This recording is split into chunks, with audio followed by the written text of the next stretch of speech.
So I did a video a little while ago all about understanding entrepreneurial minimalism. It's such a hot topic. You know, you see all these entrepreneurs and they're wearing plain clothes, they're living really, really simply. And so it was a really, I think, a cool subject to go into. Anyway, I touched on Mark Zuckerberg's, he wears the same clothes every day. And why does he do that? He does it because he talks about decision-making fatigue, and he says he only wants to make decisions in areas of life that really matter to him, or prioritize his decision-making capacity for work. And so he simplifies his lifestyle by means of what he wears every day, so he doesn't even need to make decisions about it. Anyway, as I was talking in that video, I talked about a morning routine and the benefits of having a really good morning routine. And there was some really good feedback in that, so I wanted to follow up. So when I look at all wellness talks or all these wellness people, one of the biggest things they say, or one of the best bits of advice they say, is to have a good morning routine. The reason being is your brain actually operates at a much higher level in the mornings. And so what you do in the mornings reflects itself out in the day. As in, if you have a good day in the morning, you're more likely to have a great day as the day progresses. If something bad happens in the morning, it again reflects its way out throughout the day. And so if you stub your toe, which we've all done in the mornings, kind of the rest of that day seems to just get worse and worse and worse. It's just one of those really unfortunate things, but it happens. So anyway, combating that is important, but also as well, just priming yourself for the day ahead is important. And so that's why people talk about the importance of having a good morning routine. So let me share mine. For what I do, because I'd be really interested in this, and I'd always try to refine it as I progress to help me be a better me as I progress. So the first thing is to help me be a better me, and so I'll share that with you. You can take whatever snippets you want for yourself, and then literally point and laugh at the rest, because it is a bit fucking weird, but it's useful. So I get up at 6 o'clock. So I set my alarm for 6 o'clock. I bought a fancy alarm clock that actually is like a daylight lamp. What does it do? It starts gradually coming on 5 minutes before it comes on, so that essentially you get woken up by the light filling your room. It's a weird little hack, but it makes getting up so much nicer.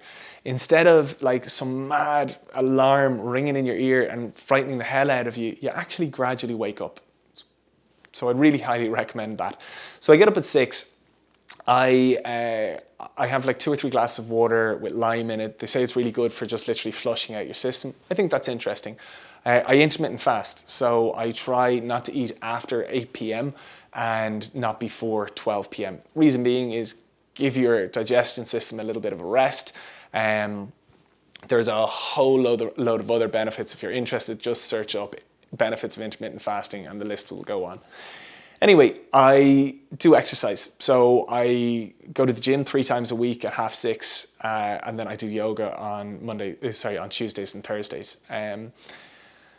Finding whatever exercise works for you is really, really important. You can do 100 different things, but I'm amazed at the difference in terms of my days are when I gym or when I exercise versus when I don't. It's like it primes me for the day ahead. And when I don't, because I was a little bit lazy beforehand, I spend the whole day being lazy.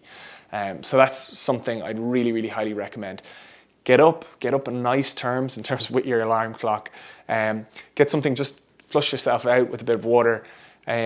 Gym early, really, really good. I come back in, I meditate. Strange, again, the days I don't do it, I notice a huge difference. The days I do it, I notice a huge difference.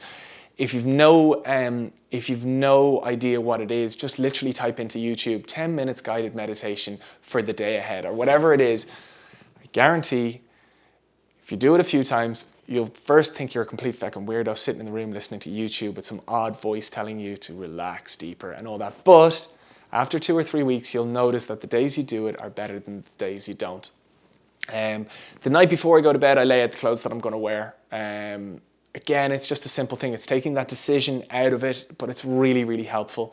When I have a shower, I've started this mad thing where I'll put the shower on warm, then I'll put it to cold, then I'll put it to warm, then I'll do it to cold, then I'll do it to warm. And what's that about? It's kind of following a method of a guy called Wim Hof. If you don't know him, again, search Wim Hof and the benefits of hot and cold. A whole list of benefits will come up. But essentially, Essentially, your body expands when it's hot, contracts when it's cold, and again, it flushes out your whole system, boosting you with energy and all that kind of thing. So my morning routine: get up at 6 o'clock in the morning in kind of nice terms with the alarm clock, get a few glasses of water into me, do some sort of exercise, meditate, have a cold shower, hot shower, cold shower, hot shower, get into clothes that I've laid out from the day before. And then my agenda or my plan. So before I go to bed every night, I write out, I actually keep a diary. Again, it's a bit corny, but it's amazing when you read back on it, what you learn. But I write my diary, and then I write out my to-do list, my wants for the day ahead, in terms of what stresses are hanging over me going to bed that night, that if they were out of the way tomorrow, I'd feel really, really, really relieved. It's great in terms of just getting whatever else is left in your head out and onto paper, but as well, it's fantastic then for setting you up the next day in terms of what to do. So once I've finished my second shower, once I've got myself dressed, I take out that list, I look over it, and I reflect it, and I plan out my day for then ahead, and then I get stuck in. That's my morning routine. It's changed a little bit over the last few years and evolved, but that's what I've found helps me set myself up for success in my day ahead. And for anybody, as I said, watching on, there's parts of that you'll laugh at, there's parts that you might perhaps take little snippets from, but whatever about all that, it's really, really important, as I said, in terms of how you set yourself up for your day ahead, how you set out your morning routine, because fact is, if you have a good morning, it'll reflect itself in the day. If you have a bad morning, it'll reflect itself in the day. And if you've got big ambitions for yourself, you want to make sure that your day is the way you want it.